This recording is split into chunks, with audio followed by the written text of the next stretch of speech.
ओम श्री परमात्मने नमः।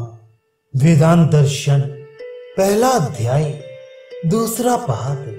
वेदांत वाक्यों में पर ब्रह्म की उपास्यता का निरूपण तथा जीवात्मा की उपास्यता का निराकरण।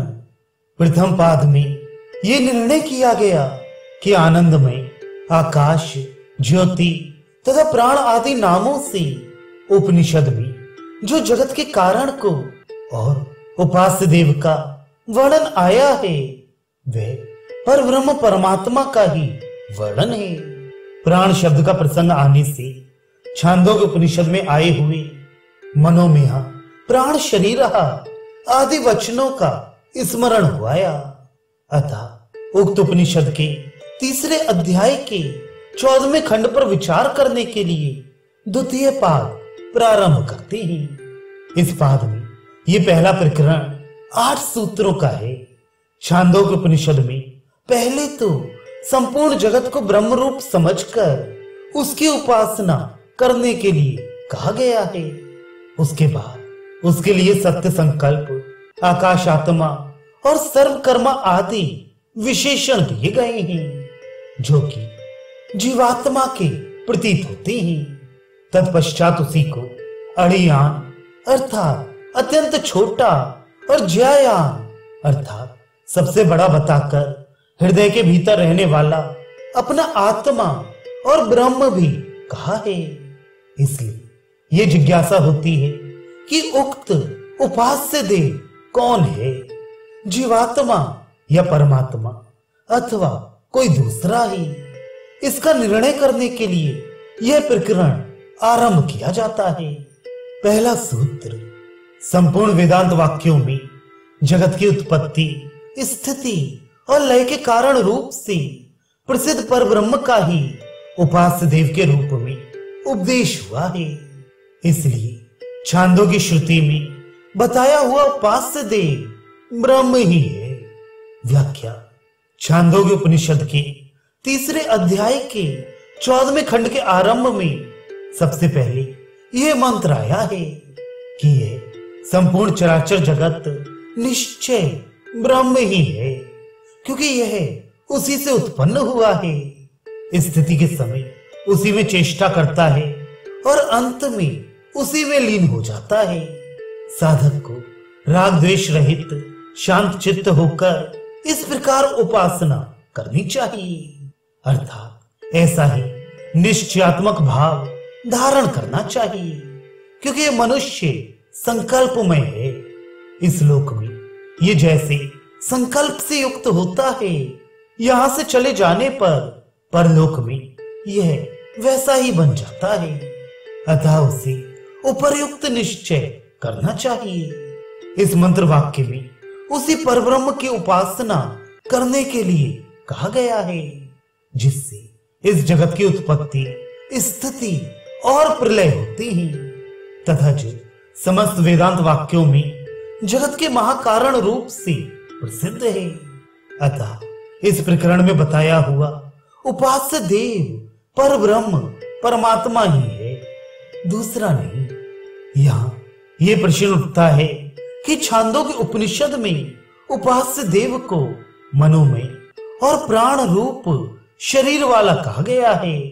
ये विशेषण जीवात्मा के हैं, अतः उसको ब्रह्म मान लेने से उस वर्णन की संगति कैसे लगेगी, इसका समाधान करते ही दूसरा सूत्र तथा श्रुति द्वारा वर्णित गुणों की संगति उस पर ब्रह्म में ही होती है। इसलिए इस प्रकरण में कथित उपास्य देव ब्रह्म ही है। व्याख्या छांदोग्य उपनिषद में उपास्य देव का वर्णन इस प्रकार उपलब्ध होता है कि वह उपास्य देव मनोमय प्राण रूप शरीर वाला प्रकाश स्वरूप सत्य संकल्प, आकाश के सदृश व्यापक, संपूर्ण जगत का कर्ता, पूर्ण काम, सर्वगंध, सर्वरस, इस समस्त जगत को सब ओर से व्याप्त करने वाला, वाणी रहित तथा सबरम शून्य है। इस वर्णन में उपास्य देव के जो उपादेय गुण बताए गए हैं वे सब ब्रह्म में ही संगत होती हैं। ब्रह्म को मनोमय तथा प्राण रूप शरीर वाला कहना भी अनुचित नहीं है, क्योंकि वह सबका अंतर्यामी आत्मा है। केनोपनिषद में उसको मन का भी मन तथा प्राण का भी प्राण बताया है। इसलिए इस प्रकरण में बतलाया हुआ उपास्य देव पर ब्रह्म परमेश्वर ही है। उपर्युक्त सूत्र में श्रुति वर्णित गुणों की संगति ब्रह्म में बताई गई। अब जीवात्मा में उन गुणों की अनुपत्ति बनाकर पूर्वोक्त सिद्धांत की पुष्टि की जाती है। तीसरा सूत्र, परंतु जीवात्मा में श्रुति वर्णित गुणों की संगति ना होने के कारण जीवात्मा इस प्रकरण में कहा हुआ उपास्य देव नहीं है। व्याख्या। उपासना के लिए श्रुति में जो सत्य संकल्पता, सर्वव्यापकता, सर्वात्मकता, सर्वशक्तिमत्ता आदि गुण बताए गए हैं, वे जीवात्मा में नहीं पाए जाते। इस कारण इस प्रसंग में बताया हुआ उपास्य देव जीवात्मा नहीं है, ऐसा मानना ही ठीक है। प्रकारांतर से उसी बात को सिद्ध किया जाता है। चौथा सूत्र, उक्त प्रकरण में उपास्य देव को प्राप्ति क्रिया का कर्म अर्थात प्राप्त होने योग्य कहा है, और जीवात्मा को प्राप्ति क्रिया का कर्ता अर्थात उस ब्रह्म को प्राप्त करने वाला बताया है। इसलिए भी जीवात्मा उपास्य नहीं हो सकता। व्याख्या। छांदोग्य उपनिषद में कहा गया है कि सर्वकर्मा आदि विशेषणों से युक्त ब्रह्म ही मेरे हृदय में रहने वाला मेरा आत्मा है। मरने के बाद यहां से जाकर परलोक में मैं इसी को प्राप्त होऊंगा। इसी प्रकार यहाँ पूर्वोक्त उपास्य देव को प्राप्त होने योग्य तथा जीवात्मा को उसे पाने वाला कहा गया है। अतः यहाँ उपास्य देव पर ब्रह्म परमात्मा है और उपासक जीवात्मा, यही मानना उचित है। प्रकारांतर से पुनः उक्त बात की ही पुष्टि करते हैं। पांचवा सूत्र, उपास्य और उपासक के लिए शब्द का भेद होने के कारण भी यह सिद्ध होता है कि यह उपास्य देव जीवात्मा नहीं है। व्याख्या। छांदोग्य उपनिषद के तीसरे और चौथे मंत्र में कहा गया है कि यह मेरे हृदय के अंदर रहने वाला अंतर्यामी आत्मा है, यह ब्रह्म है। इस कथन में यह आत्मा तथा ब्रह्म ये प्रथमांत शब्द उपास्य देव के लिए प्रयुक्त हुए हैं और मैं अर्थात मेरा ये षष्ठ्यंत पद भिन्न रूप से उपासक जीवात्मा के लिए प्रयुक्त हुआ है। इस प्रकार दोनों के लिए प्रयुक्त हुए शब्दों में भेद होने के कारण उपास्य देव जीवात्मा से भिन्न सिद्ध होता है। अतः जीवात्मा को उपास्य देव नहीं माना जा सकता। छठा सूत्र, स्मृति प्रमाण से भी उपास्य और उपासक का भेद सिद्ध होता है। व्याख्या। श्रीमद् भागवत गीता आदि स्मृति ग्रंथ से भी उपास्य और उपासक का भेद सिद्ध होता है। जैसे मुझ में ही मन को लगा और मुझ में ही बुद्धि को लगा, इसके पश्चात तू मुझ में ही निवास करेगा अर्थात मुझे ही प्राप्त करेगा। इसमें कुछ भी संशय नहीं है। और जो पुरुष अंत काल में मुझको ही स्मरण करता हुआ शरीर को त्याग कर जाता है, वह मेरे स्वरूप को प्राप्त होता है। इसमें कुछ भी संशय नहीं है। अतः इस प्रसंग के वर्णन में उपास्य देव पर ब्रह्म परमात्मा ही है, आत्मा या अन्य कोई नहीं, यही मानना ठीक है।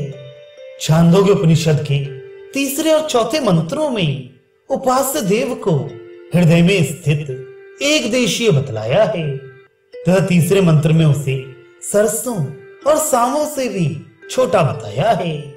इस अवस्था में उसे पर ब्रह्म कैसे माना जा सकता है, इस पर कहते हैं सातवां सूत्र, यदि कहो उपास्य देव हृदय रूप छोटे स्थान वाला है, इसलिए तथा उसे अत्यंत छोटा बताया गया है।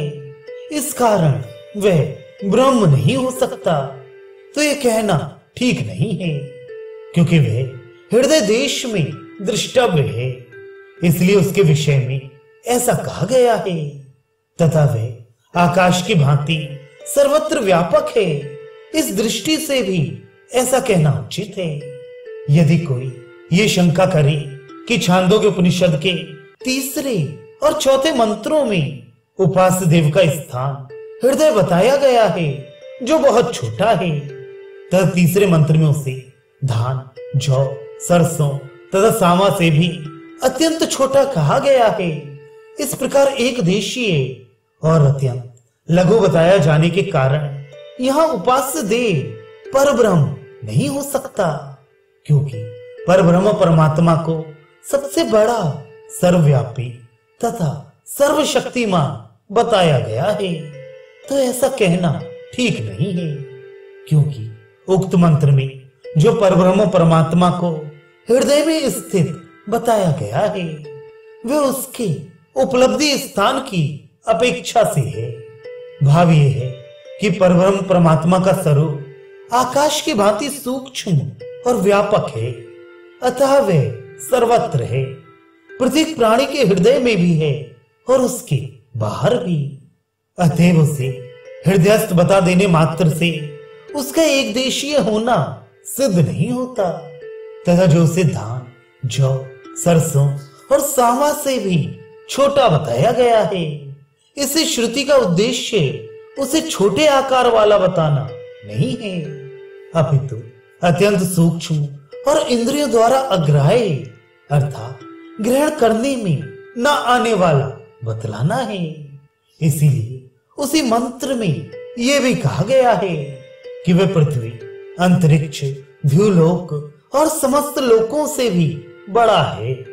भाव यह है कि वह इतना सूक्ष्म होते हुए भी समस्त लोकों के बाहर भीतर व्याप्त और उनसे परे भी है, सर्वत्र वही है। इसलिए यहाँ उपास्य देव परब्रह्म परमात्मा ही है, दूसरा कोई नहीं। परब्रह्म परमात्मा सबके हृदय में स्थित होकर भी उनके सुख दुख से अभिभूत नहीं होता। ये विशेषता अगले प्रकरण में बताते हैं।